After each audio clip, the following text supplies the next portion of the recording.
Morning for a Saturday morning. A little bit balmy out, not so much sun, but things still have to be done here. And so all the animals are fed. All the water's been freshened up and old dumped and new water in. Now I'm doing my morning walk of the property. Well, at least this back pasture anyway. With the dogs, because we have lots of dogs. Here's one of them. There you go. But they kind of this is their best part of their morning, I think, is this morning walk with myself and them together. They'll come back here and just run as fast as they can up and down the pasture and to the back, checking all the perimeter and making sure all the smells are what they are supposed to be, and that there's no new smells, which inevitably there probably is, and because of that they'll spend a few extra minutes sniffing and marking that spot to make sure everybody knows that this is their property and not theirs. And so yeah, that's what we do every single day, 365. But it's fun. You know, I would encourage anybody that has any kind of a homesteady kind of spirit or a do-it-yourself type mentality to just get out, just try it. You know what I mean? It's not like you can fail, especially like us. Like, we're on city electric.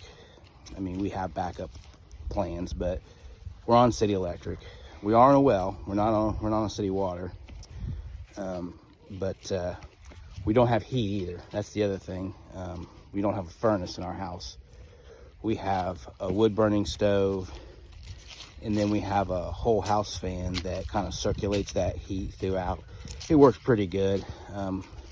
We burn through probably 2.5, 3 cords a winter, and it's just a small brick ranch. I mean, the house was built in the 60s, I want to say. It did have electric baseboard heating in it at one point, but we would never use that anyway. I mean, so inefficient and so expensive. And, you know, talk about giving your money to the man. Good Lord. Whew. Electric heat boards, or there's baseboard heating. Good golly. Hey, Hunter, get out of there. So I would never do that. I mean there are people that do it, and I'm not knocking you. If that's your form of heat, by all means, you know, whatever works for you. But for us, it's just, I mean, that wouldn't be too expensive. So long story short, we've got a, hang on a second here. Are you caught? What'd you step in, huh? Hang on, I'm gonna help you. Hang on, buddy. Got tripped up in something here. Hang on, let me see what you got your foot in there. Bear with me a second. I'll set you down right here. Let's see here. Hang on, buddy. So now the doggies are all unstuck from the vines, we'll continue our little morning walk here through the back pasture. Hopefully it'll start to grow here as soon as the weather breaks a little bit. It's a little low right now. We left them in here a little long last year.